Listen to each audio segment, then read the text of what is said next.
Tab. Bismillah. Assalamualaikum warahmatullahi wabarakatuh. Alhamdulillah. Wassalatu wassalamu ala rasulillah wa ba'd. Anak sekalian yang dirahmati Allah Subhanahu wa taala. Alhamdulillah pada sesi kali ini kita masih diberikan kesempatan oleh Allah untuk belajar bersama dan bertemu dalam suasana yang berbeda. Semuanya sehat ya? Insyaallah. Keluarga di rumah sehat? Insyaallah. Semuanya saling mendoakan semoga senantiasa dalam kesehatan dan dalam lindungan Allah Subhanahu wa taala. Baik, anak sekalian, pada semester kali ini saya akan mendampingi kalian dalam pelajaran yang beda, mapel yang berbeda ya. Kalau sebelumnya mungkin mapelnya tentang pola ya. Nanti mapel kita insyaallah ada dua untuk kelas 12 ini. Yang pertama adalah dirasat Islamnya, kemudian yang kedua adalah bahasa Arab. Al-Lughah Al-Arabiyyah. Tapi bahasa Arab ini bahasa Arab progresif.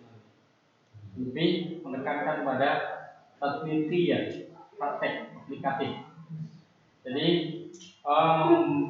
bangun wawasan untuk kalian semuanya bahwa bahasa Arab ini penting, tidak hanya sekedar teori ya. Laisa faqat kalimatun tuntaq walakin kalimatun tutlaq. Bukan hanya sekedar yang dibicarakan, dibacakan atau tapi dia menjadi suatu kalimat yang dipraktekkan. Materi kita untuk offline kali ini dan juga online untuk kalian yang ada di rumah ya. Tentang dirasat Islamiyah. Kemarin sebelumnya sudah saya kasih mukadimah, sudah dilihat semuanya ya. Dirasat Islamiyah. Ada yang belum lihat videonya? Sudah saya kirim di GC Google Classroom ya. Sudah saya kirim. Besok saya kirim lagi tapi kalian nggak bisa lihat. Ya sudah ada mukadimahnya, sudah saya sampaikan bahwa dirasat Islamiyah ini cakup banyak hal ya. Cakup banyak hal studi Islam ini. Jadi intinya membangun wawasan kalian tentang keislaman agar nanti ketika kalian keluar dari pondok, kalian bangga dengan Islam kalian. Kalian yakin dengan Islam kalian. Tidak hanya sekedar belajar di pondok tapi tidak bangga dengan Islamnya sendiri. Maka di Dirasat Islamiyah ini kita akan sampaikan beberapa tema. Tema awal kita adalah Syumuliyatul Islam ya. Semua tema-tema ini nanti kalian harus menulisnya, harus mereviewnya kembali. Nanti kita akan ujikan juga sama seperti halnya mata pelajaran yang lainnya. Nanti kalau misalkan ada kesempatan kita akan berikan catatan juga ya. Baik, Dirasat Islamiyah yang pertama ini tema kita adalah Syumuliyatul Islam ya. Syumuliyatul Islam. Syumuliyatul Islam ini asal katanya dari syamila ya. Syamila yashmulu ya. Syamila yashmulu. Syamila yashmulu syumulun syamilun. Syumulun syamilun. Syumuliyah ini tausifnya atau kata sifatnya ya. Syumuliyah. Syamula yashmulu itu mencakup, cakupan ya. Kalau syumuliyah ini sifatnya, berarti sesuatu itu mempunyai cakupan. Kalau syumuliyatul Islam berarti cakupan ajaran Islam ya. Cakupan yang dimaksud adalah seberapa jauh Islam itu mengatur kehidupan ini. Apa hal-hal yang diatur oleh Islam ini, sehingga meyakinkan kepada kita bahwa Islam ini layak untuk dijadikan sebagai panduan dan pedoman hidup ya. Baik, anak sekalian, Syumuliyatul Islam atau luasnya cakupan ajaran Islam ya. Sebelum kita masuk, kita harus memahami bahwa Islam ini memiliki karakteristik khas dibandingkan dengan agama-agama yang lain. Nah, ini harus kalian hafalkan. Karakteristik Islam itu di antaranya adalah Rabbaniyah. Yang kedua Syumuliyah. Yang ketiga Insaniyah. Yang keempat Sabat wa Tatawur. Yang kelima Tawazun. Yang keenam Waqi'iyah. Yang ketujuh Ijabiyah. Inilah sifat-sifat atau karakter khas yang dimiliki oleh Islam yang tidak dimiliki oleh agama yang lain. Ya, yang tidak dimiliki oleh agama yang lain. Yang pertama, Islam memiliki karakter Rabbaniyah. Apa itu Rabbaniyah? Bahwa semua ajaran Islam itu landasannya dari Allah Subhanahu wa taala. Tidak ada yang dibuat oleh manusia. Murni dari Rabb. Maka dikatakan Rabbaniyah. Ya, murni dari Rabb. Tidak ada ajaran yang buatan dari nabi yang enggak ada. Rasulullah pun juga tidak ada. Rasulullah hanya menerima paketan semua ajaran tersebut, konsep tersebut dari Allah Subhanahu wa taala murni. Maka Rabbaniyah. Adapun agama yang lain itu banyak yang diciptakan oleh pendirinya. Ya. Maka seringkali kita dapatkan nama agama itu dinisbatkan kepada nama pendirinya. Buddha nisbatkan kepada Buddha juga, ya kan? Apalagi yang lain, Konghucu, ya, Kongfusi, ya, Konfusian, ya. Dan agama yang lain juga, ya. Agama yang lain banyak dinisbatkan kepada pendirinya. Adapun Islam tidak, nisbahnya hanya kepada Rabb, ya, Rabb pencipta alam dan langit semuanya, ya. Kemudian yang kedua Syumuliyah. Syumuliyah artinya apa? Artinya bahwa Islam ini mempunyai keistimewaan mengatur segala sendi kehidupan manusia, dari urusan individu, bernegara, dan seluruhnya, dari masalah-masalah yang kecil sampai yang terbesar. Semuanya diurus oleh Islam, dari ujung rambut sampai ujung kaki. Semuanya diurus oleh Islam. Ada aturannya, ya. Ada aturannya semuanya. Nah, ini artinya cakupannya sangat luas, ya. Sangat luas. Mencakup seluruh sendi kehidupan manusia. Tidak dibatasi oleh demografi, tidak dibatasi oleh geografi. Semuanya diurus oleh Islam, ya. Maka Islam ini bukan agamanya orang Arab. Sekalipun turunnya di sana, nabinya juga dari sana. Tapi Islam ini agama lil alamin. Maka agama Islam itu disebut sifatnya sebagai rahmatan lil alamin. Jadi sesungguhnya konsep Islam ini bukan untuk orang Islam saja, tapi untuk seluruh umat manusia. Siapapun yang memakai konsep Islam pasti dia akan bahagia dan selamat, sekalipun dia bukan orang Islam. Konsep riba misalkan, ya. Riba dilarang di dalam Islam karena merugikan semua orang, ya. Bahkan sesungguhnya merugikan pelakunya sendiri, ya, merugikan pelakunya sendiri. Yang paling merugi adalah orang lain. Tapi itu dilarang di dalam Islam, ya, di dalam Islam. Kemudian insaniyah.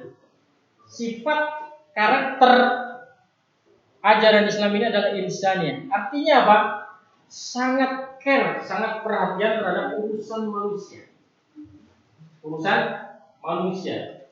Sangat memanusiakan manusia. Ya. Manusia butuh apa? Butuh istirahat. Manusia butuh apa? Butuh senang-senang. Manusia butuh apa? Butuh harta. Butuh apa lagi? Semuanya diperhatikan oleh Islam dan memposisikan manusia sebagai manusia dan tidak memaksakan manusia keluar dari jalur manusia. Manusia kemampuannya segitu, ya sudah segitu. La yukallifullahu nafsan illa wus'aha. Manusia tidak mungkin akan dipindahkan statusnya sebagai malaikat, tidak mungkin. Ya, tidak mungkin. Maka dalam Islam sangat perhatian terhadap hal ini. Contoh misalkan apa? Contoh misalkan, di dalam Islam seorang Muslim diwajibkan untuk mentaati Allah dalam ibadah. Ya, diwajibkan mentaati Allah dalam ibadah. Tapi pada hal-hal tertentu, ketika dia tidak mampu sebagai manusia, mempunyai kekurangan kelemahan, maka diberikan dispensasi. Ya. Kalian wajib sholat, wajib dalam kondisi apapun. Apapun, mau gunung meledak, mau lautan tumpah, semuanya tetap sholat. Tapi apakah sholat ketika dalam kondisi normal sama dengan kondisi tidak normal? Tidak juga. Kenapa? Karena susah juga manusia melakukan sama halnya seperti dalam kondisi normal. Maka sholat sesuai dengan kondisi kalian. Ini memanusiakan manusia. Tidak bisa berdiri, duduk. Gak bisa duduk, berbalik. Kan begitu, manusia. Tidak bisa nyaru utang, ya, membayar utang. Maka orang yang memberikan utang itu dianjurkan untuk memanusiakan dia. Berilah tenggat waktu. Wa in kana dzu usratin fa nadhiratun ila maisarah. Ya. Coba kalau nggak memanusiakan manusia, paksa dia. Harus sholat dalam keadaan berdiri, apapun keadaannya. Oh, susah kan? Repot. Harus bayar hutang, apapun keadaannya sekarang. Repot juga. Ini namanya memanusiakan manusia. Begitu juga dalam hal ibadah misalkan ya. Dalam ibadah sunnah apalagi. Kalau sudah ngantuk, tidak kuat, tidur saja. Gak usah dipaksakan untuk sholat tahajud. Ya. Wa inna li badanika 'alaika haqqan. Wa inna li 'ainika 'alaika haqqan. Jasadmu, tubuhmu punya hak untuk dipenuhi. Apa haknya? Istirahat. Lakukan apa yang bisa. Tapi bukan berarti apa? Meninggalkan tahajud, tidak kan? Ya. Qumil laila illa qalila nisfahu aw inqus minhu qalila aw zid 'alaihi warattilil qur'ana tartila. Tahajud intinya tetap, tapi lakukan sesuai dengan kemampuan. Insania banyak sekali. Kajiannya sedikit juga ada. Kemudian tawazun, keseimbangan, ya. Keseimbangan. Manusia butuh sabar dan tatawur. Sabar ya. Sabar dan tatawur. Sabar itu suatu yang permanen. Ya. Sabar itu suatu yang permanen. Tatawur itu berkembang. Jadi di dalam Islam itu ada hal-hal yang konstan, tidak boleh diubah sama sekali. Tapi ada juga hal-hal yang tatawur, yang boleh diubah mengikuti perkembangan zaman, ya kan? Misalkan belajar menuntut ilmu wajib, tapi cara belajarnya beda-beda sesuai dengan perkembangan zaman. Dulu nggak ada sini, nggak ada meja, ya. Juga nggak ada belajar jarak jauh kayak gini. Ada, ya kan? Tidak ada. Memang saranya tidak ada, memang tidak memungkinkan. Tapi seiring dengan perkembangan zaman atau war, ya, maka di dalam Islam diperbolehkan itu, ya, diperbolehkan. Karena kembali kepada intinya, yang penting belajar, yang penting menunaikan kewajiban. Kewajibannya apa? Belajar, ya. Fariidatun 'ala kulli muslimin wa muslimatin. Kembali kepada intinya. Nah, ini namanya tatawur. Kalau sahabat apa? Sahabat intinya, yang permanen, yang konstan, akidah konstan, gak bisa diubah-ubah. Allahu Ahad, titik. Nabiuna Muhammad, titik. Ya, minhajuna al-Islam, titik.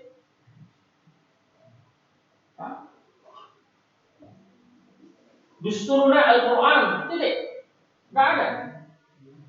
Berubah tidak ada. Itu konstan. Dan hal-hal yang lain yang sifatnya permanen. Sholat menghadap kiblat, selesai. Haji di Mekah sana, ya. Gak boleh haji di Gunung Lawu, gak boleh. Itu namanya sabat. Sabat. Yang tatawur banyak ya, berpakaian. Warnanya silahkan, ya, menyesuaikan. Ukurannya silahkan, modelnya silahkan. Tapi intinya apa yang sabat? Yang sabat itu menutup aurat. Hal yang sabat adalah menutup aurat. Itu yang permanen, ya. Jadi jangan dipermasalahkan hal-hal yang sifatnya tatawurat. Boleh didiskusikan, tapi nanti mengacu kepada kata sepakat. Kemudian nanti ada ukuran maslahat dan mudarat. Ya. Tapi intinya adalah misalkan dalam hal pakaian menutup aurat, dipenuhi menutup auratnya. Gitu. Itu namanya sabat. Nah, sabat buat tatawur dan itulah Islam, memenuhi semuanya. Kemudian tawazun, keseimbangan, seimbang. Ya. Kita butuh makan, ya, itu nutrisi jasad kita. Tapi jangan lupa kita juga harus memenuhi nutrisi yang lain. Akal kita, ya kan? Akal kita itu butuh nutrisi. Apa nutrisi akal kita? Ilmu, ya, pengetahuan. Ya, itu nutrisi akal kita. Maka jangan sampai sebagai seorang muslim tidak menambah ilmu dan pengetahuan, tidak mau belajar, malas belajar, nggak boleh. Itu menentang kewajiban dari Allah Subhanahu wa taala memenuhi nutrisinya, ya. Kemudian ada lagi yang ketiga apa? Roh. Roh itu butuh nutrisi juga, ya kan? Butuh nutrisi. Apa nutrisi roh? Kalau dalam Islam zikir, ya. Al-ibadah, ta'at, itu nutrisinya. Nah, semuanya itu adalah hal-hal yang harus dipenuhi di dalam Islam. Tujuannya itu apa? Keseimbangan.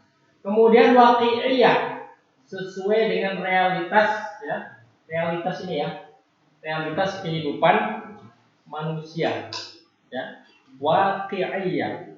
Semua ajaran Islam pasti sesuai dengan realitas kehidupan manusia. Tidak ada yang bertentangan dengan realitas kehidupan manusia. Ya. Realitanya kita butuh segala hal yang diatur.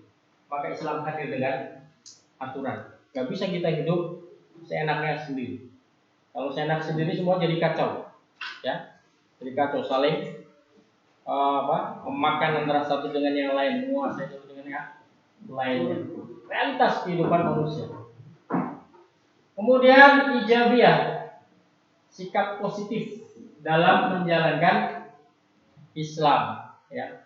Jadi ketika kita menjalankan ajaran Islam, Islam ini mengajarkan kepada kita untuk menjalankannya dengan sepenuh hati. Dan Islam ini menjadi satu panutan dan panduan kehidupan manusia. Karena apa?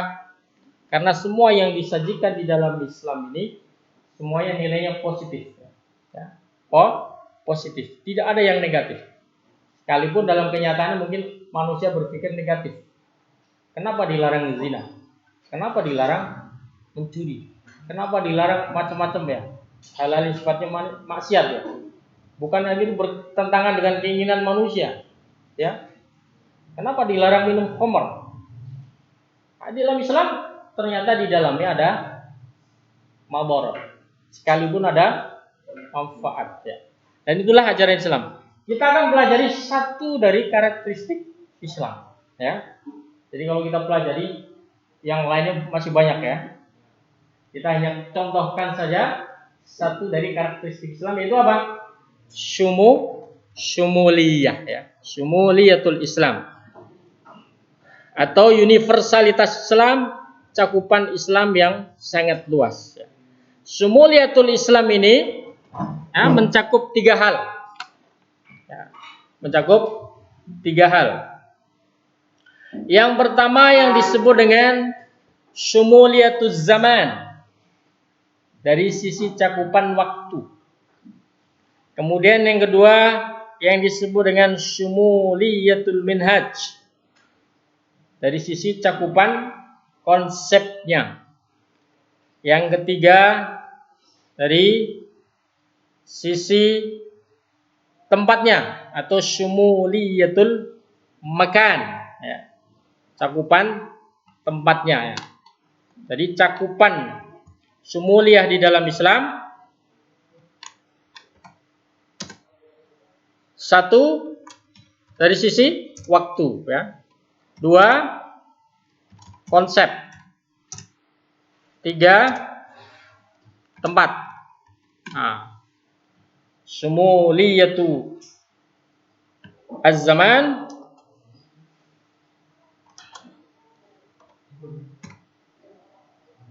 syumuliyatul minhaj, dan syumuliyatul makan, ya.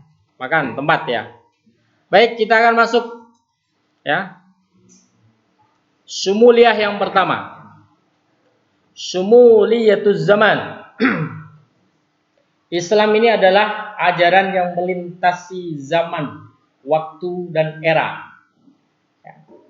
Jadi tidak bisa dikatakan nanti Islam itu hanya cocok untuk masa dulu ketika Rasulullah masih hidup.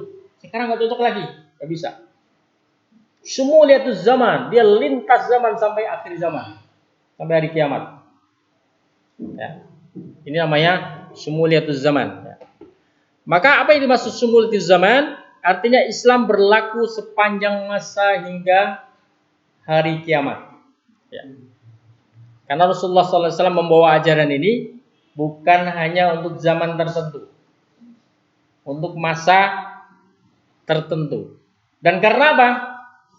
Karena memang Rasulullah penutup dari Nabi dan Rasul.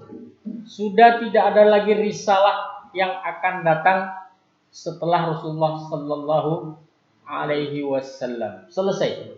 Maka begitu Rasulullah diutus, beliau membawa risalah ini untuk manusia yang hidup sampai akhir zaman. Ya, yang hidup sampai akhir zaman. Nah, kalian itu jangan sampai terkecoh dengan beberapa orang, ya, yang menyampaikan atau berpendapat Islam ini hanya cocok untuk masa Rasulullah, sahabat, dan tabiin paling tidak, ya. Sisanya nggak cocok. Kita kan zaman modern, ya. Tidak, ya. Islam itu mencakup lintas zaman, ya. Lintas zaman. Tidak dibatasi oleh zaman dan waktu, ya. Bahkan Islam itu sebetulnya sudah hadir sejak awal diutusnya Nabi Adam alaihissalam. Cuma Islam saat itu tidak sesempurna pada Islam yang telah dibawakan oleh Rasulullah Sallallahu Alaihi Wasallam. Rasulullah ini sebagai khatamul anbiya wal mursalin, ya, sudah menyempurnakan seluruh ajaran-ajaran sebelumnya. Al-yawma akmaltu lakum dinakum wa atmamtu alaikum ni'mati wa raditu lakumul Islam madina. Fahakata, ya. Syumuliyatuz zaman, ya. Jadi sebetulnya semua rasul-rasul utusan Allah membawa Islam, ya. Dan Rasulullah Shallallahu Alaihi Wasallam diutus Allah untuk semua manusia, tidak hanya bangsa Arab saja, tapi seluruh manusia yang ada di barat, yang di timur, semua jenis manusia, ya. Berlaku sepanjang masa hingga hari kiamat nanti, ya. Ini ayat Al-Quran surat Saba ayat 28. Wa ma arsalnaka illa kaffatan linnasi basyiran wa nadhira walakinna aktsaran nasi la ya'lamun. Nah, lihat di sini lafaz kafatan linnasi. Di sini tidak dilafazkan kafatan lil muslimin, tidak. Atau kafatan lil muslimin, tidak. Karena Allah Subhanahu wa taala menginginkan bahwa ajaran ini disampaikan pada seluruh manusia. Adapun setelah itu ada yang beriman, ini ada kelompok yang sudah beriman. Masih ada tugas lagi untuk menyampaikan pada seluruh manusia. Ini ajaran yang baik, yang maslahat, yang tidak ada madarat sedikit pun. Maka di sini lafaznya apa? Linnas. Linnas. Maka kalau kita punya Al-Quran, Al-Quran itu pedoman hidup Muslim ya. Tapi Al-Quran itu petunjuk untuk seluruh umat manusia. Bagi yang sudah masuk Islam, dia dijadikan sebagai pedoman hidupnya. Ya. Tapi bagi yang belum masuk Islam, silakan baca. Ini petunjuk untuk seluruh umat manusia. Kafatan linnas. Dan risalah ini isinya dua. Risalah ini isinya dua. Basyiran wa nadhira. Basyiran ini kabar gembira, nadhiran ini peringatan. Basyiran ini bagi yang melaksanakan perintah, maka dia diberikan kabar gembira. Tapi bagi yang tidak melaksanakan perintah atau melanggar, maka dia diberikan nadhir, peringatan, ya, warning, ya, peringatan. Ya. Walakin aktsaran nasi la ya'lamun. Baik. Next. Kelas fahimtum syumuliyatuz zaman. Ya. Lintas zaman. Maka jangan sampai ada yang beranggapan, wah, Islam ini enggak up to date, ya. Tidak, ya. Islam itu sholihatun likulli makanin wa zaman. Syariat Islam itu cocok untuk setiap tempat dan waktu. Yang tidak up to date itu mungkin kita. Belum belajar Islam sudah mengatakan Islam nggak up to date. Ya kan? Kebanyakan begitu. Belum belajar Islam sudah mengatakan Islam tidak up to date. Belajar dulu Islam. Sehingga kita tahu.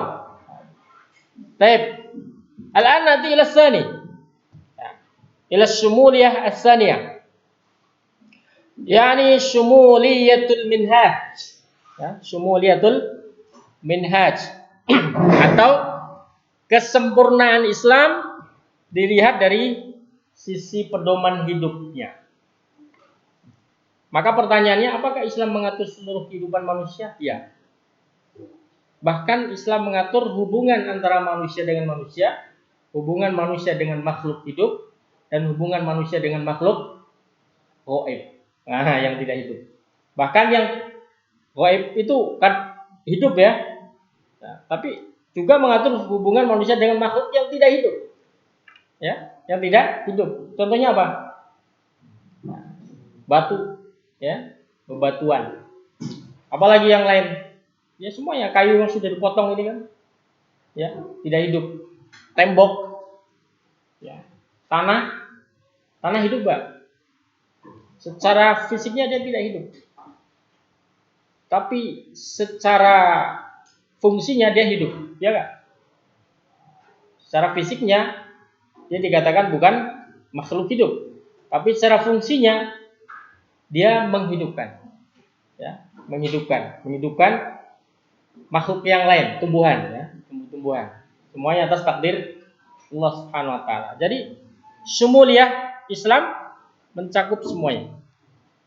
Syumuliyatul minhaj, kesempurnaan dari sisi pedoman hidup, bahwa Islam adalah agama yang menyukai keteraturan sebuah jamaah atau komunitas. Siapa yang hadir di dalam sebuah komunitas, maka di sanalah Islam akan mengatur. Ya, kalian masuk pondok, kalian masuk sekolah, kalian masuk pasar, kalian masuk mall. Ya, apalagi sekarang, ya. Sekarang banyak aturan, ya.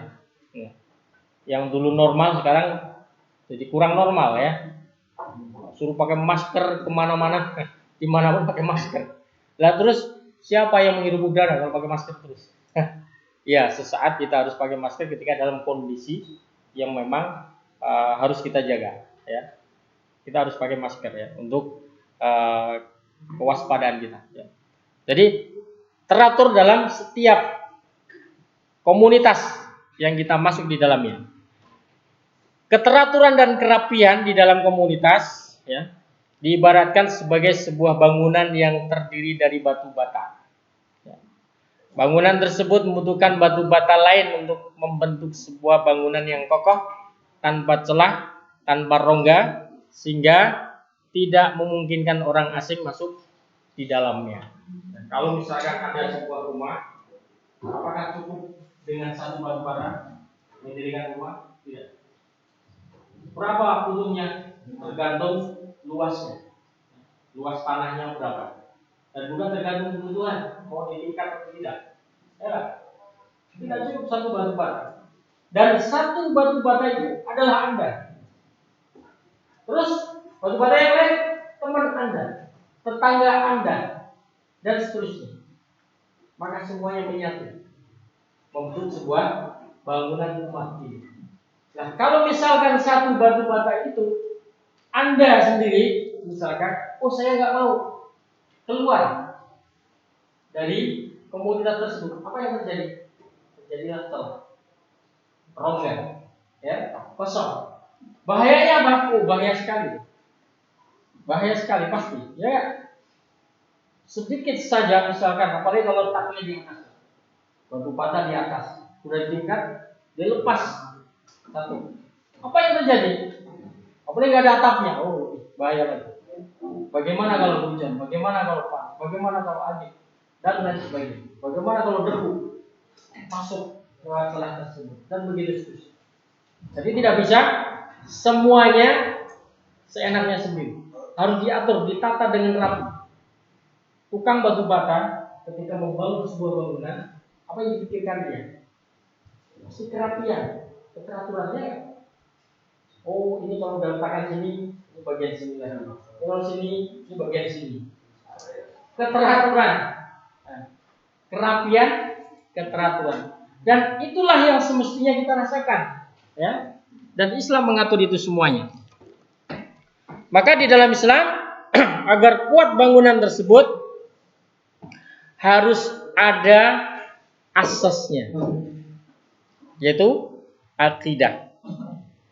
Akidah yang kuat sebagai pondasi dasar seorang muslim, ya. Seorang muslim dikatakan kafah, ya, bisa masuk Islam secara sempurna apabila menempatkan akidah sebagai asasnya. Maka ketika kita menjadi seorang muslim, ya, akidahnya harus salim, harus bersih, ya. Salimul akidah, akidah yang bersih, yang suci, tidak terkotori dengan noda lainnya, murni, ya. Sehebat apapun amalan seorang muslim, jika tidak dilandasi dengan akidah yang kuat, maka semua amalnya akan sia-sia. Jadi posisi kita sebagai seorang muslim harus mempunyai akidah yang salim. Salim itu lawannya sakim. Ya, sakim itu apa? Sakit. Ya. Sakit-sakitan, ya. Kalau sakit itu kan merugikan dirinya, merugikan orang lain. Ya, ya, salim. Salimul akidah, sakimul akidah. Akidah yang sakit. Asas akidah apa? Syahadat. Ya, persaksian kepada Allah Subhanahu wa taala. Dan ini menjadi landasan hidup kita. Nah, akidah ini jabarannya ada di mana? Ada di rukun iman. Al-imanu billah wa bi malaikatihi wa kutubihi wa rusulihi wa an tu'mina bil qadari khairihi wa syarrihi. Hakada. Kemudian aplikasi akidah ini dilandasi oleh rukun Islam yang 5. Yang mencakup interaksi seorang hamba dengan Allah dan dengan sesama manusia.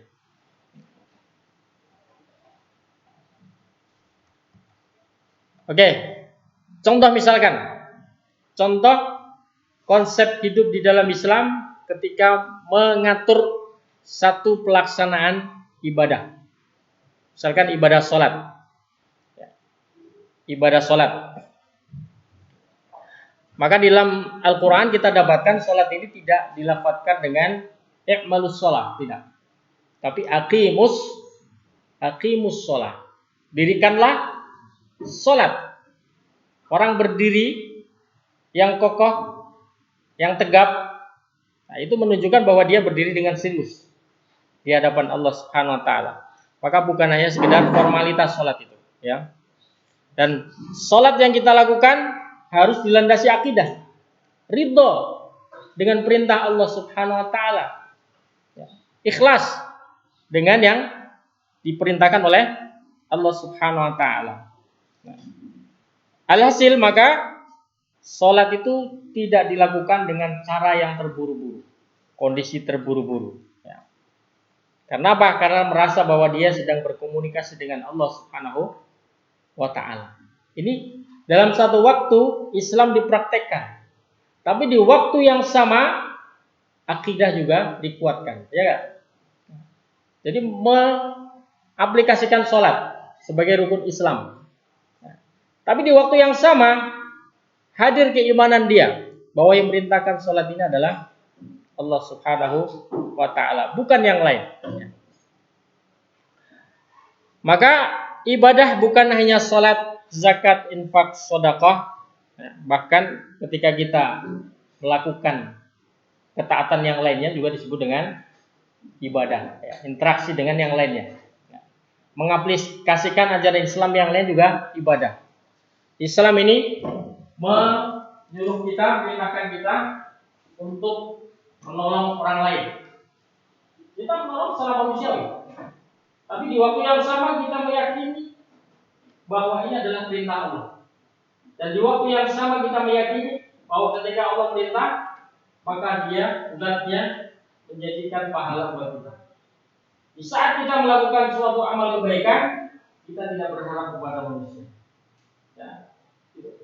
Akidahnya muncul di sini. Tak berharap mau dipuji ke, mau dicela, terserah. Yang penting hanya saya dengan Allah Subhanahu Wa Taala, saya melakukan kebaikan ini. Paham ya? Maka di waktu yang sama Islam diaplikasikan, iman juga muncul di situ, hadir. Ya. Ibadah, sholat, zakat, infak, sedekah, dan kebaikan-kebaikan yang lainnya. Baik, anak sekalian, ini gambarannya. Jadi rumah kita adalah rumah Islam. Ini kalau pakai slide bisa gerak-gerak, karena pakai PDF bisa gerak. Nah, ini Islam ini seperti ini ya, seperti rumah. Islam seperti rumah. Siapa saja yang masuk ke rumah Islam, maka harus dengan syarat. Dan sebelum masuk dia harus dikasih kunci. Karena kalau mau masuk rumah, rumahnya terkunci, nggak bisa masuk, ya tidak bisa masuk. Maka sebelum kamu masuk akan ditanya, seorang masuk Islam, tanya, kamu masuk Islam? Iya. Kamu harus ngambil kunci ini. Kuncinya apa? Kuncinya syahadat. Nah, kuncinya adalah syahadat. Baik, saya mau. Nah, kalau dia mau berarti dia mau syahadat. Asyhadu an la ilaha illallah wa asyhadu anna Muhammadar Rasulullah. Begitu dia mengucapkan syahadat, langsung dia masuk di dalam keluarga Muslim. Ya, keluarga besar Islam. Masuk dalam rumah Islam yang besar itu. Ya. Nah, rumah besar Islam ini sudah didirikan dengan beberapa syarat ya. Sudah ada akidahnya yang kuat. Ya. Kemudian juga ada sokong gurunya, tiang-tiang penegaknya. Ada tiang penegaknya. Juga ada penopangnya. Apa tiang penegaknya? Adalah ibadah dan akhlak. Kemudian atapnya apa? Penopangnya di atas. Penopangnya adalah jihad dan dakwah. Fondasinya adalah akidah, asas Islamnya.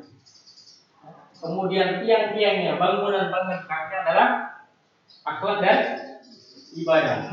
Terus penopangnya di atas adalah jihad dan dakwah. Jadi ini bangunan Islam ya.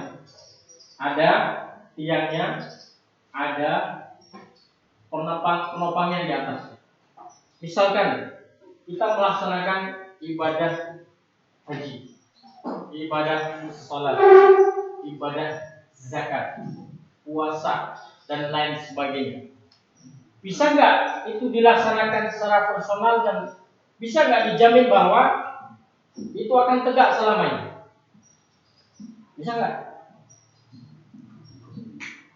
Apakah yakin kita bisa melaksanakan sholat dengan damai, bisa melaksanakan haji dengan lancar, bisa melaksanakan puasa dengan lancar juga? Bisa nggak diyakinkan, dipastikan seperti itu? Kenapa tidak?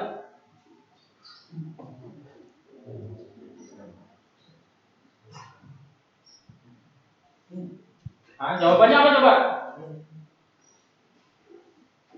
Jawabannya ada dua. Jawabannya ada dua. Bisa iya, bisa tidak. Kenapa? Bisa iya kalau ada jihad dan dakwah. Ya, bisa tidak kalau tidak ada jihad dan dakwah. Kenapa? Kenapa lagi?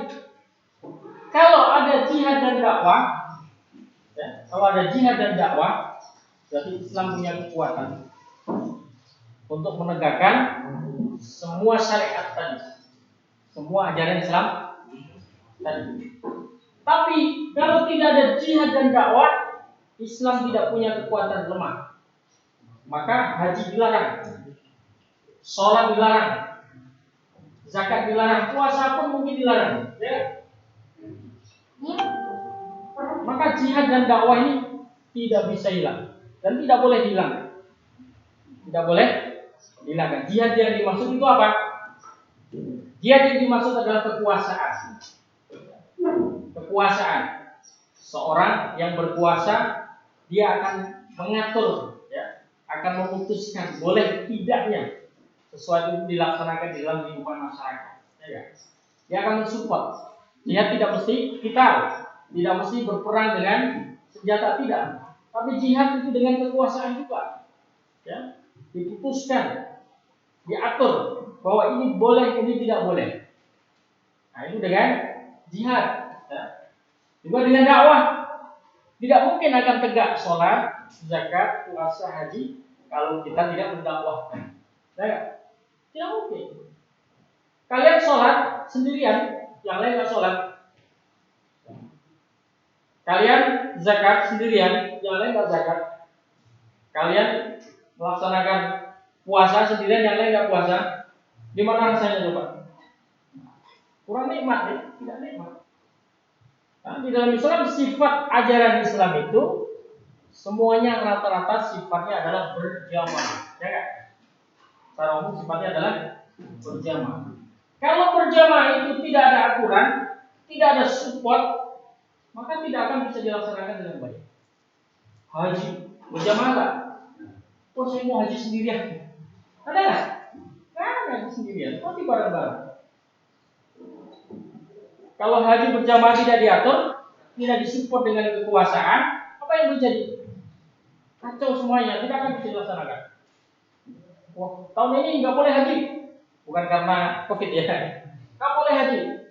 Apa yang bisa dilakukan oleh umat Islam? Nggak bisa apa? Sama seperti dulu zaman Belanda. Ketika zaman Belanda, dilarang haji itu, ya, dilarang. Setelah itu dimudahkan, tapi dengan batasan. Susah, sangat susah sekali. Siapa yang mengatur itu? Kekuasaan.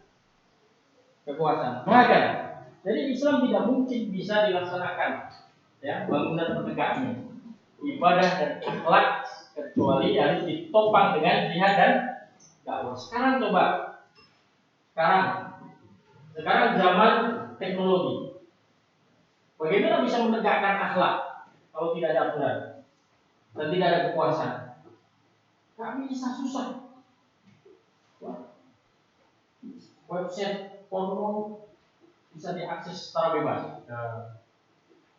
Kalau tidak diatur dengan kekuasaan, tidak mungkin itu bisa ditegak. Tidak mungkin. Itu tetap begitu saja tersebar luas. Apakah akhlak itu bisa tegak? Tidak bisa. Tidak bisa. Maka harus ada aturan. Faham? Inilah bangunan Islam. Maka di sini diingatkan di dalam hadis Rasulullah, kullu mauludin yuladu 'alal fitrah fa abawahu yuhawidanihi aw yunasranihi au yumajjisanihi. Ya. Semua manusia terlahir dalam keadaan fitrah. Fa abawahu, kedua orang tuanya, yuhawidanihi, dialah yang mempunyai potensi untuk mempengaruhi apakah dia akan menjadi seorang Yahudi. Ya. Orang tua yang berkuasa kan, jangan lakukan itu. Ini sifatnya orang-orang Yahudi, karakternya orang-orang Yahudi. Anta Muslim, kamu adalah orang Islam, jangan lakukan itu. Anta kama anta kunta, jadilah kamu seperti kamu adanya. Siapa kamu? Ana Muslim. Anada. Ya.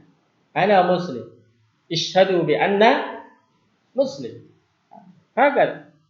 Au yunassiranihi, atau memiliki potensi untuk menjadikannya, mengarahkannya sebagai orang Nasrani. Au yumajjisanihi, seorang Majusi. Fahakada, peran kedua orang tua untuk menegakkan ibadah dan akhlak. Bagaimana cara orang tua menegakkannya? Orang tua menegakkannya dengan jihad dan dakwah dalam skop yang kecil, ya kan? Fahakada. Taib, ya. Maka bangunan Islam tidak hanya didasari dengan ibadah, tapi juga dengan akhlak. Jadi semuanya tadi ini sempurna harus ya. Orang ibadahnya bagus tapi akhlaknya jelek. Ya, Islam enggak? Islam. Tapi Islam yang kurang. Ya, Islam yang kurang. Ya. Hafal Quran tapi akhlaknya jelek. Ya. Islam enggak? Islam. Bagus enggak? Bagus, tapi masih kurang. Masih kurang. Bahkan kalau sampai parah, itu namanya mencederai Islam sendiri. Ya. Mencederai Islam sendiri. Maka tidak bisa terpotong-potong. Maka ada istilah apa? Ada istilah apa? Al-Islamu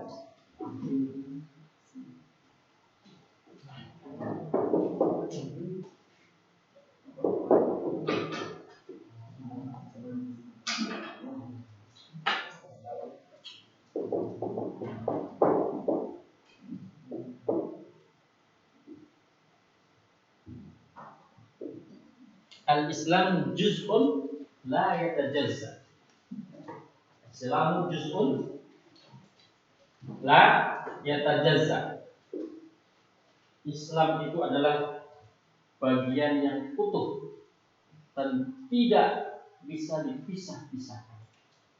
Ya, tidak bisa dipisah-pisahkan. Gak bisa orang beralasan yang penting kan akhlaknya baik. Gak bisa dalam Islam. Yang penting kan murah senyum. Gak bisa dalam Islam. Banyak yang murah senyum ya. Di bis, di kereta, di pesawat.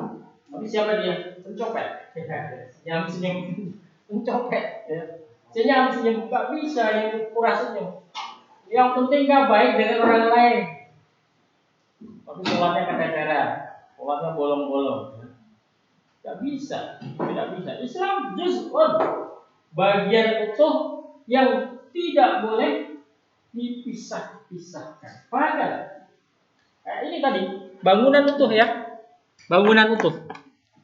Gak bisa. Yang penting kan jendelanya, bisa nggak? Gak bisa. Yang penting kan pintunya, gak bisa.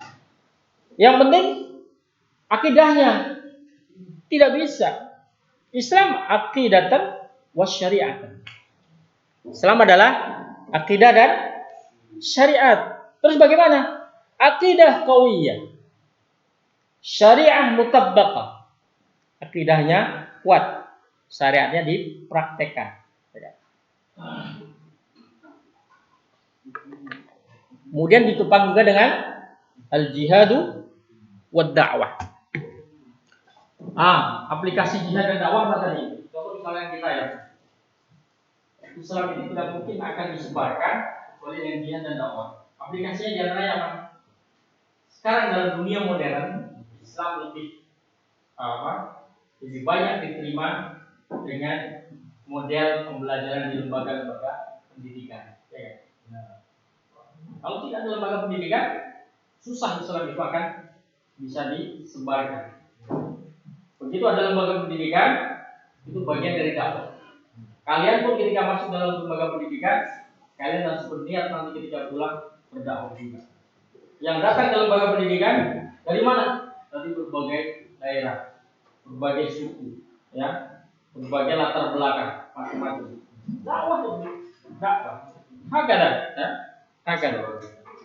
Jadi seorang muslim selain memiliki ibadah yang baik harus berakhlakul karimah. Ya. Hubungan dengan Allah dan hubungan dengan manusia. Ini tadi sudah saya sampaikan, didukung oleh jihad dan dakwah, ya. Jihad dan dakwah.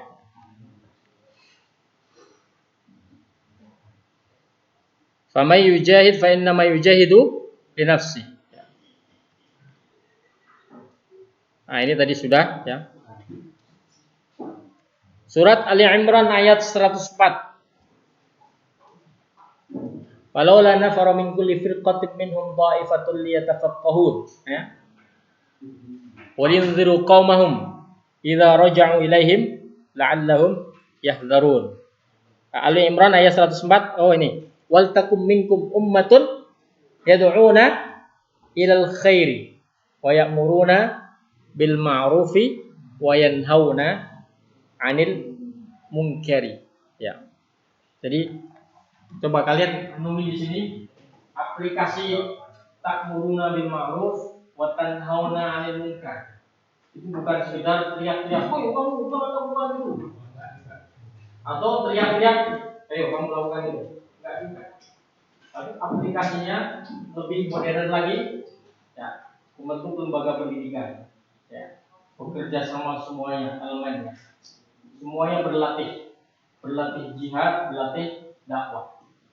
Ya, dalam arti berusaha semaksimal mungkin untuk mempraktekkan ajaran Islam. Contoh praktik sehari-hari. Maka kalian ketika hidup di sini di pondok, inilah latihan jihad dan dakwah kalian. Satu sisi jihadnya apa? Satu sisi jihadnya kalian berusaha untuk menerapkan Islam, mengajarkannya kepada adik-adik. Ya kan? Jihad. Capek nggak apa-apa. Ini jihad. Ini amal kebaikan saya, ya kan? Investasi saya, nggak masalah. Jihad. Ini aplikasi ini. Ini dalam skop yang kecil, ya. Al-jihadu wa dakwah. Al-jihadu wa dakwah. Ini tidak mesti dipersepsikan jihad itu pedang, tidak. Kalian aplikasinya ta'muruna bil ma'ruf wa tanhauna 'anil munkar dalam skop yang kecil, ya, yang lokal. Begitu nanti kalian sudah selesai, di luar. Ta'muruna bil ma'ruf wa tanhauna 'anil munkar dalam skop yang lebih luas. Dan itu perlu strategi. Ya, perlu strategi. Kemudian pindah lagi pada posisi yang lain, ya. Mas Jikon masih buat jadi bupati, jadi anggota DPR, nanti aplikasinya jihad dan dakwah di sini, ya. Jihad dan dakwah, tapi ruhnya sama. Ruhnya apa? Bagaimana mengajak orang lain, ya, untuk mengenal ajaran Islam, ya, mengaplikasikan di situ, ya. Baik. Next. Mana tadi? Maka di dalam hadis, ya, ada ancaman bagi orang yang tidak mau melakukan amar ma'ruf dan nahi munkar. Apa akibatnya? Turunnya azab dari Allah Subhanahu wa taala. Coba dibaca Mas Jifon hadisnya. Hari lagi sallallahu alaihi wasallam walladzi nafsi biyadihi.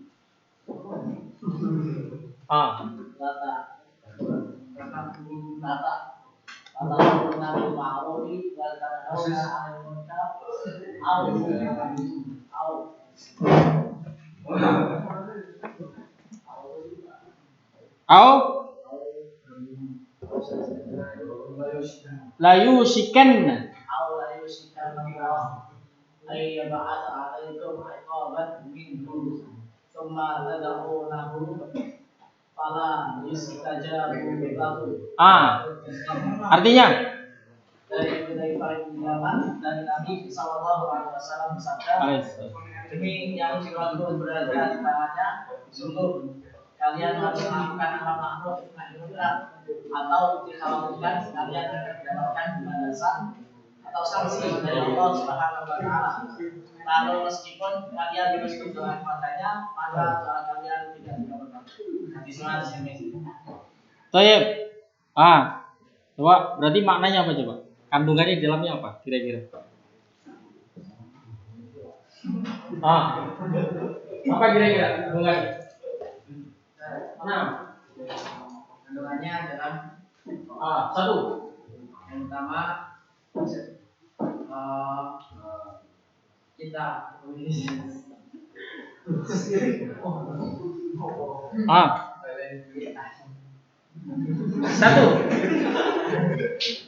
Satu adanya kewajiban amar ma'ruf nahi munkar. Yang kedua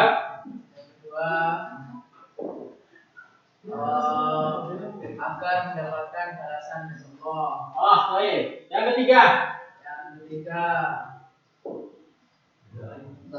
meskipun kita berdoa terus menerus dan belum juga dikabulkan oleh Allah.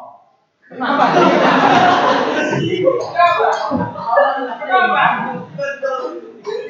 Kalau meskipun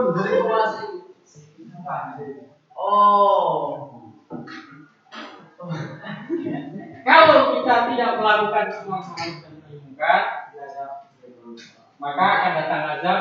Doa kita tidak akan dikabulkan oleh Allah Subhanahu wa taala. Jadi begini, ilustrasinya begini. Tadi ada rumah Islam, sudah dikasih aturan, ya, sudah dikasih aturan. Tujuannya apa? Agar rumah Islam ini tetap kokoh, ya, tetap kokoh, berdiri tegak. Tapi kalau aturan ini tidak dilaksanakan, apa yang terjadi?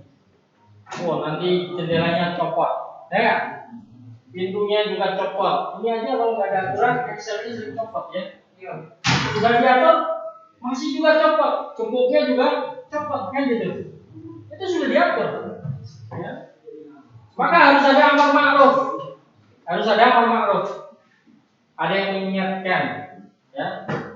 Ada juga yang mengancam. Awas, kalau sekali lagi siapa saja yang ketahuan copot atau memaksa membuka pintu ini dengan mencoba gembok, saya hukum. Gitu. Allah mengancam sini, ya. Allah mengancam. Aduh, ini ada ancaman ini.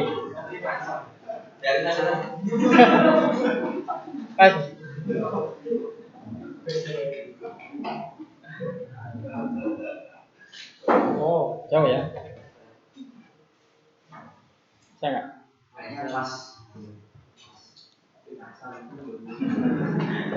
Tolong geser.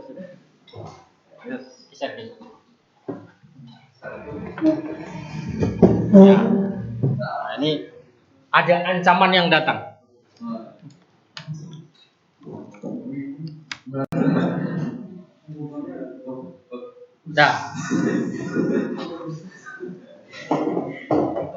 Ya, jadi kalau ada aturan, tidak ada amar ma'ruf yang mengingatkan, tidak ada ancaman, apa gunanya aturan itu? Nanti apa yang terjadi? Pasti lama-kelamaan fondasi, tiangnya, jendelanya, pintunya, semuanya copot, dan apa yang terjadi? Ambruk semua, ya, ambruk semua. Dan itulah Islam, ya. Secara konsep di dalam Islam, ya, diatur semuanya konsep kehidupan ini. Tidak ada satupun kecuali ada aturannya, ya. Nah, ini siapa yang melalaikan amar ma'ruf nahi munkar, maka akan turun azab dari Allah Subhanahu. Tujuannya bukan hal yang sifatnya ngeri, sedap ngeri itu, ya. Enggak. Tujuan utamanya di balik itu apa? Kemaslahatan bersama. Ya, kemaslahatan bersama. Jadi bukan, jangan membaca ataupun menerjemahkan, mempersepsikan kok kejam sekali. Jangan itu. Tapi di balik itu, apa kemaslahatan yang diharapkan di belakang itu? Adalah untuk semuanya, ya, bukan personal, ya. Taib, tadi dakwah sudah saya sampaikan juga ya. Ini ayat Al-Qur'annya. Coba dibaca ayat Al-Qur'annya. Perintah untuk berdakwah. Mas Lukman. Nah. Betul. Dengan qiraah asrah.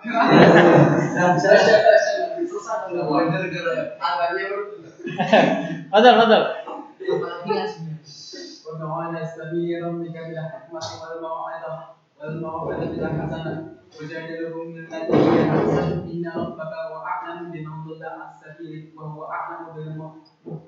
Nah, artinya setelah manusia berjalan kelakuanmu dengan hikmah dan perjalanan yang baik dan katakanlah mereka dengan cara yang baik, sesungguhnya Tuhanmu dialah yang lebih mengetahui tentang siapa yang tersesat dari jalannya dan dialah yang lebih mengetahui orang-orang yang dapat petunjuk. Bagus. Masya Allah, jazakumullah. Nah, ini perintah dan kewajiban untuk berdakwah, ya, berdakwah. Dan perlu diketahui sekali lagi, berdakwah persepsinya jangan hanya sekedar di atas podium ceramah, tidak, ya. Kalian mengajarkan sesuatu yang manfaat kepada kelas kalian, itu dakwah juga, ya. Dakwah bil hal. Dakwah bil hal. Kalau di atas podium itu dakwah bil lisan. Ya, bil lisan. Ada lagi dakwah bil apa? Bil fulus. Dakwah bil fulus. Ya, itu perlu juga. Dakwah bil fulus. Ya. Karena kadang dakwah bil fulus itu juga menutup untuk dakwah bil lisan. Tidak perlu banyak bicara, dia sudah ikut. Ya enggak? Bil fulus. Nah, kalian traktir adik kelas kalian, wah, setelah ditraktir ngikut terus sama kalian. Karena apa? Minta traktir terus. Enggak, maksudnya kalian harus memasukkan nilai-nilai tersebut, ya. Nilai kebaikan, mengajak kepada yang baik, mengingatkan hal-hal yang baik, ya. Maka dimanapun kalian berada, besok di sini di mana, ya, kalian tidak bisa berdiam diri. Ya. Kita harus berdakwah. Dakwah ala madal hayat. Dakwah sepanjang hidup kita. Long life dakwah. Ya. Kamu jadi dokter, dakwah. Jadi insinyur, dakwah. Jadi pemimpin, jadi pejabat, dakwah di situ. What is in your mind is dakwah. Karena yang kalian pikirkan adalah bagaimana Islam ini bisa tersebar kemana-mana. Kalau kalian hanya membayangkan dakwah itu hanya di masjid, ya sudah, orang-orang yang baik hanya di masjid saja. Ya. Di gedung parlemen nggak ada orang baik jadinya. Ya. Di pasar nggak ada orang baik jadinya. Kemudian di jalan apa lagi? Nggak ada orang baik. Karena apa? Karena orang baik hanya di masjid. Fahakada, ya. Fahakada. Maka dakwah itu lintas tempat, lintas waktu, lintas zaman, lintas geografi dan demografi. Fahakada. Semangatnya di situ, ya. Semangat di situ. Mindsetnya harus diubah. Ya. Jangan berpikiran saya masuk kuliah fakultas kedokteran, fakultas teknik, fakultas kimia, MIPA dan sebagainya. Yang dakwah sama saja. Yang fakultas usuluddin, usul terus, ya. Usuluddin, fakultas iya sana berdakwah, kalian juga berdakwah. Penduduk Indonesia itu banyak. Yang dilayani bukan hanya orang yang belajar sholat saja. Dan yang melayani belajar sholat bukan hanya para ustaz saja, tapi semuanya yang dia bisa sholat, maka dia berkewajiban untuk mengajarkan sholat. Yang bisa membaca Al-Quran berkewajiban untuk mengajarkan membaca Al-Quran. Kalau semuanya menyerahkan pada ustadz yang biasanya ceramah atau yang lulusan pesantren, terus siapa yang berdakwah di rumah sakit? Siapa? Siapa yang berdakwah di gedung DPR? Siapa yang berdakwah di komunitas ekonomi. Ya. Para pedagang, siapa? Ada akhirnya. Terus apa yang terjadi?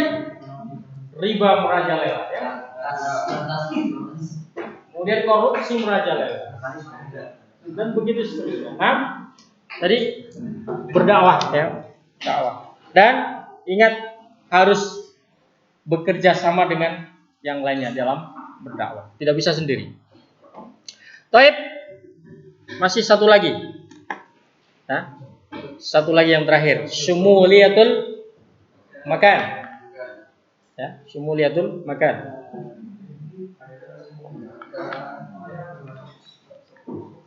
Tadi yang kedua apa? Syumuliyatul minhaj. Ya. Syumuliyatul zaman, syumuliyatul minhaj. 6. Yang ketiga terakhir adalah syumuliyatul makan. Atau dari sisi tempat. Apa ini maksud?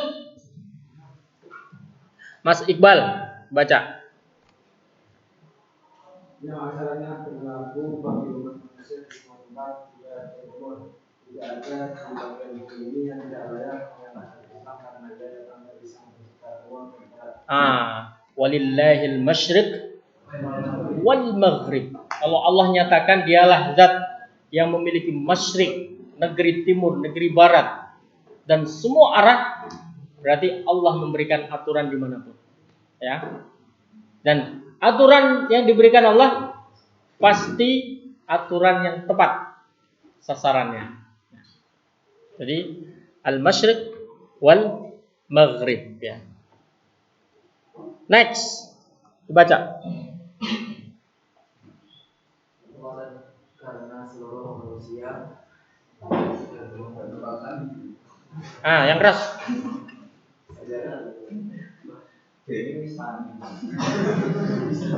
Bisa lihat?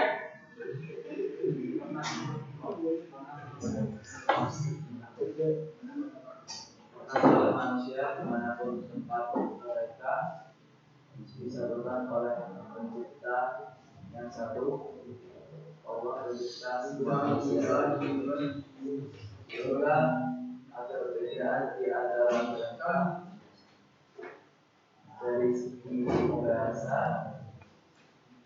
murid, budaya dan lain sebagainya. Sesungguhnya mereka memiliki kesamaan, yaitu kesamaan sang pencipta. Nah, fa inna rabbukumu wahid. Rabbukumul wahid. Rabb kalian adalah satu dimanapun kalian berada. Mau orang Jerman, Australia, orang Afrika, sama orang Jawa, atau Puja Serak, Puja Kesuma, semuanya sama. Ya, Rabbnya satu. Ya. Jadi tidak terbatas oleh tempat, dibatasi oleh tempat. Ya. Bagaimana?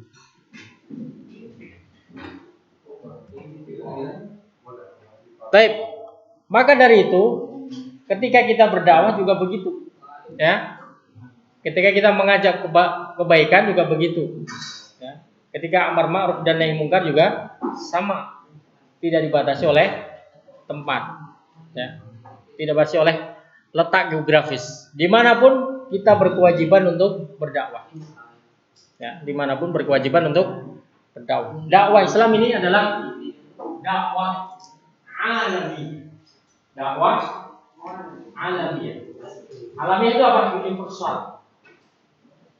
Punya kewajiban berdakwah dimanapun. Kalian nanti misalkan ada yang bercita-cita melanjutkan studi ke Jepang. Kalau kalian melanjutkan studi ke Jepang, di sana juga kalian berkewajiban berdakwah. Apalagi yang sudah mendapatkan qiraatul asyrah. Sudah mendapatkan qiraatul asyrah, di sana lah kalian akan menjadi ikon dakwah lulusan dari Ibnu Abbas. Ya. Sepatutnya berdakwah. Mengajarkan Al-Quran, mengajarkan bahasa Arab, mengajarkan Islam, luar biasa.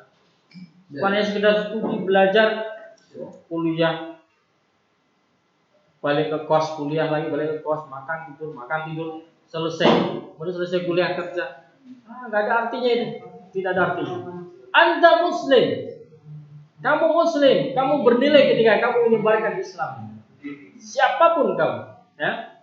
Nah, seorang menjadi bernilai ketika dia berdakwah dengan Islam. Siapapun dan apapun profesinya. Nah, maka apa kata Rasulullah? Ya, dibaca. Nah.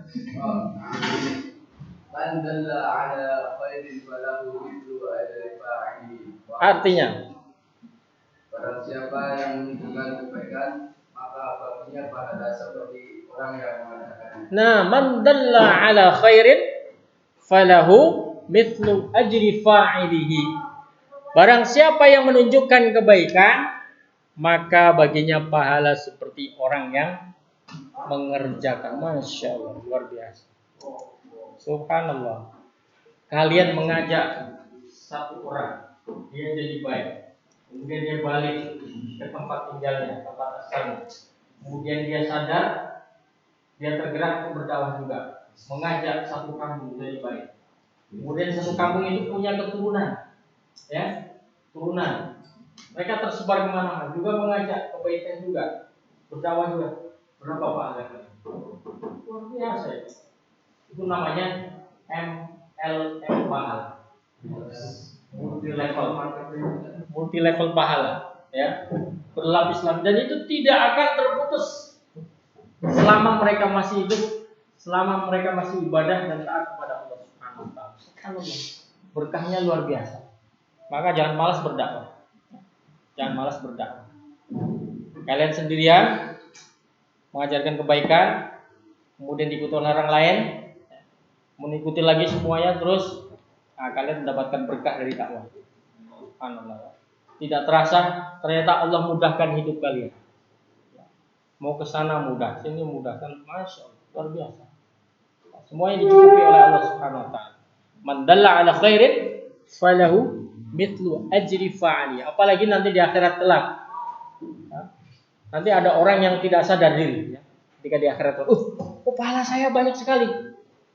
Ternyata karena amal solehnya ditiru oleh orang lain, ya, ditiru oleh orang lain. Allah hadirkan pahala yang luar biasa. Subhanallah, ya. Baik. Saya kira itu yang bisa kita pelajari pada sesi kali ini. Semoga bermanfaat dan insyaallah kita akan